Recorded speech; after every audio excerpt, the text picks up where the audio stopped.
channel. It's me, Yugioh, and I'm here back from my case tournament.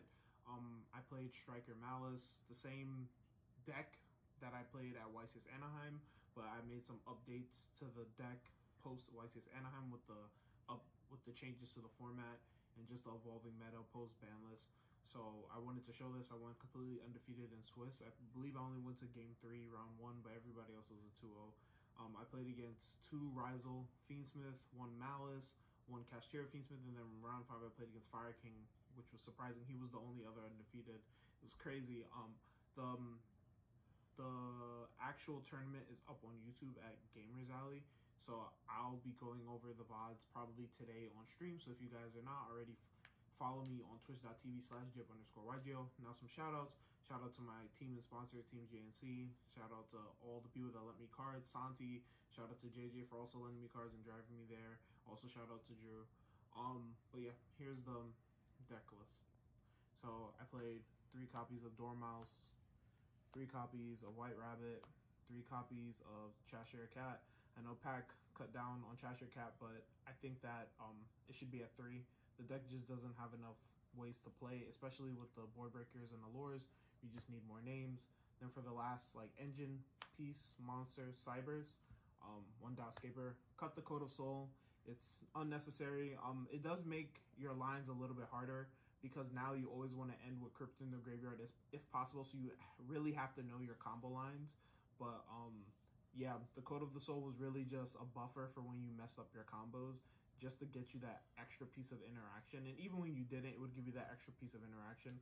But I feel comfortable with the deck enough to try to always end with Crypto in the Graveyard, so I'll have the maximum disruptions. Then for the Bishols, we played 1 Mag, and this time we played 3 copies of Jerusalem. More people are playing Fiendsmith cards than ever. People are playing Fiendsmith in Rizel. People are even playing Fiendsmith in this deck, and these cards are just MVPs, broken. You just hit Requiem in their end phase, or when they're comboing, you stop them from making Necrocrypt. Hitting Requiem is just too much. And then Magnum obviously is the god card when you see it. So that's it for the monsters. Then for the spells, we played 3 copies in Underground, 1 copy of Terraforming, and 1 copy of Gold Sark.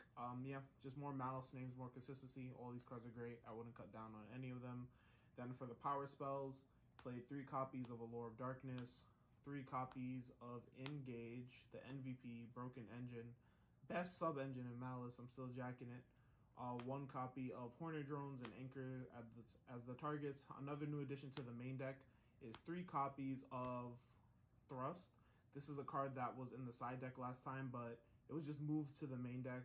It should have been in the main for Anaheim, but I was just too afraid to play it in the main deck, but it overperformed. It was great. Then 1 copy of Tactics to go along with it.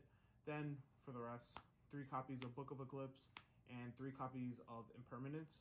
So as you notice, this differs from Packless a little bit. There's no Impulse in the main. I just felt like Impulse was still very low impact as a hand trap. Like even in the mirror, you want Impulse usually paired with other cards. Usually Impulse by itself is not enough to stop the mirror if they have any type of extender. And then against the other decks, it's not great either. So yeah, that was it for the board breakers. And then the obligatory last 3 cards, 1 TB11, 1 GWC, and then 1 M7. So that's it for the main deck. For the side deck, I'll talk about that first because that's where a lot of the changes were. Played 3 copies of Fuaros. So from last list to this list, there was no Fuaros in the last list because there was a lot more pure Rizel in the format and not a lot of Malice. But now there's a lot of Fiendsmith Rizel. And Fiendsmith in general, and this card just overperforms against all Fiendsmith variants. Like this card against the Fiendsmith Rizel deck, if they start icing you Fuaros them, it basically cuts off all of their Fiendsmith cards because it just forces them to go Detonator Pass, and then you just break their board and kill them. So Fuaros was very good. Then also this card is very good in the mirror match. Also on the note of the mirror match, played 3 copies of Lancia, and then 3 copies of Impulse in the side deck. So these 9 cards are going in against the mirror match for the board breakers that aren't that great in the mirror match. I still chose to respect Rizel heavily in the main deck because it is the best deck. It's the most represented deck. But yeah, we just side heavily for the mirror match, and these 9 cards are the best ones to do it at the moment. Then for the rest of the side, I still play Slayer. I think that Slayer is amazing. It's probably the single best board breaker to have next to Eclipse against Ryzel. It actually just breaks their board completely.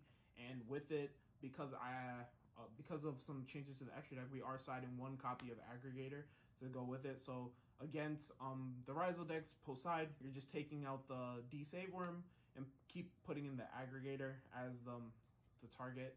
Then we played one copy of Barrier for the pure Ryzel decks, and even Ryzel Fiendsmith, you still side this in for the thrust when you know you're against Ryzel going first. You don't want this card in blind going first, because if you play against something other than Ryzel, it doesn't make sense to blind set this, because then your opponent normal summons a Dormouse and you look crazy. So I sided it. Usually game one thrust. Game one is just going to set Imperm, which is just solid against everything. And then the last card is Called by the Grave. Just an out to Lancia, and then just general good going first card.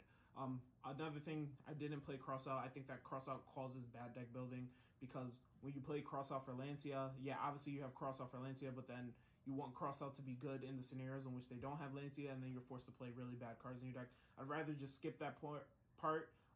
The game plan from when you do get Lancia is to try to break their board. You're playing cards like Slayer, Thrust, Engage. You're able to break their board and link climb with their monsters while clearing their board and try to attack their follow-up. And then you just want to survive their next turn and then kill them on your crackback turn. So that game plan has been working for me from the YCS to this case tournament, and I think is just the way to approach Lancia, especially when you're going second. For the extra deck, one copy of D-Save Worm, one copy of Packbit, and then obviously Firewall Terahertz, so this package. Then for the rest of for the Link 4s, played one OG Firewall Dragon and one Access Code. Great. For the Link 3s, we played one Heart of Cryptor, I need the QCR, one White Binder, and one Red Ransom. All mandatory great cards. For the Link 2s, we played one SP, one Splash Mage, and one Haggard Lizard. All great, all come up. Then for the Link 1s, one Lingaribo, one copy of Link Decoder, one copy of Link Spider, and one copy of Kagari. So that's the deck. Extra deck is pretty much exactly the same minus the pack bit. Yeah, definitely if you guys like these type of videos, make sure to subscribe to the channel, and I'll see you guys in the next one.